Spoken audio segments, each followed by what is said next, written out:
नमस्कार दोस्तों, कैसे हो आप सब। मुझे पूरी उम्मीद है कि आप बहुत अच्छे होंगे। दोस्तों, आज जो मैं एक कहानी लेकर आई हूँ, आस्था के द्वारा अविश्वसनीय कारनामा हो जाता है। दोस्तों, यह कहानी जो है ये एक सन्यासी और एक बालिका की है। एक नदी के किनारे पर एक सन्यासी रहते थे और वो 30 साल से भी ज़्यादा पानी पर चलने के लिए साधना कर रहे थे। वो भगवान कृष्ण के बहुत बड़े भक्त भी थे और केवल गाय का ही दूध वे पीते थे। गाय का दूध जो उन्हें मिलता था वो नदी के दूसरे किनारे से एक बालिका लेकर आती थी।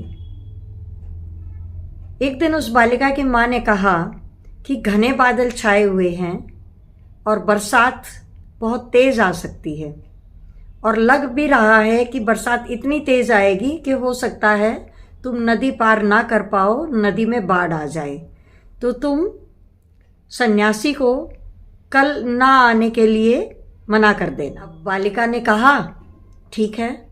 वह सन्यासी को ये बोलकर आ गई कि कल शायद मैं नहीं आ पाऊंगी क्योंकि बरसात आने को है और अगर बाढ़ नदी में आ गई तो मैं नहीं आ सकती। आप इस पर सन्यासी ने कहा नहीं, तुम दूध लेकर आना, मैं तुम्हें एक मंत्र देता हूँ, उसको जपते हुए तुम आओगे तो तुम नदी को आराम से पार कर लोगे। और सन्यासी ने उस बालिका को मंत्र दिया, कृष्ण कृष्ण कृष्ण का तुम जाप करते हुए आना। अब बालिका को पूरा विश्वास था। उसने सोचा कि सन्यासी ने मुझे ये मंत्र दिया है तो मैं इस पर पूरा विश्वास करती हूँ। और उसने अपनी माँ से कहा कि मैं दूध देकर आती हूँ। दोस्तों, क्योंकि बादल मंडरा रहे थे, बिजली चमक रही थी, बरसात भी आ गई और ये भी सच हुआ कि नदी जो है वो पानी की धार से उफरने लग गई। तो बालिका की माँ ने कहा कि नहीं, तुम आज नहीं जाओगी दूध देने। दोस्तों, बालिका ने कहा कि मुझे सन्यासी ने एक मंत्र दिया है और मैं नदी को पार कर लूँगी और मैं उस मंत्र का जाप करते हुए दूध दे आऊँगी जाकर। उसकी माँ ने भी विश्वास कर लिया कि सन्यासी ने अगर कोई मंत्र दिया है तो शायद बेटी जो है वो नदी को पार कर ले। अब उस बिटिया को इतना विश्वास था उस मंत्र पर, वह श्री कृष्ण का नाम जपते जपते आंखें बंद करके उस नदी को पार कर गई और सन्यासी को दूध देकर वापस आ गई और नदी फिर से उसने पार कर ली। यह सब बस सन्यासी अपनी कुटिया में बैठा देख रहा था। उसने सोचा कि अरे, मैं तो पारंगत हो गया, मेरी तो साधना पूरी हो गई। जब इस बालिका ने नदी पार कर ली और ये डूबी भी नहीं, तो मैं भी इस नदी को पार करने की कोशिश करता हूँ।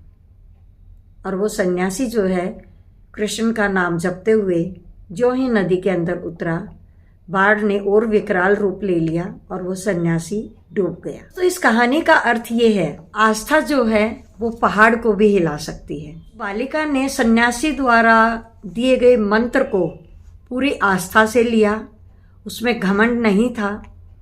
लेकिन सन्यासी ने उसी बात को आस्था में ना लेकर एक घमंड के रूप में लिया, एक अभिमान के रूप में लिया, जिसकी वजह से वह डूब गया।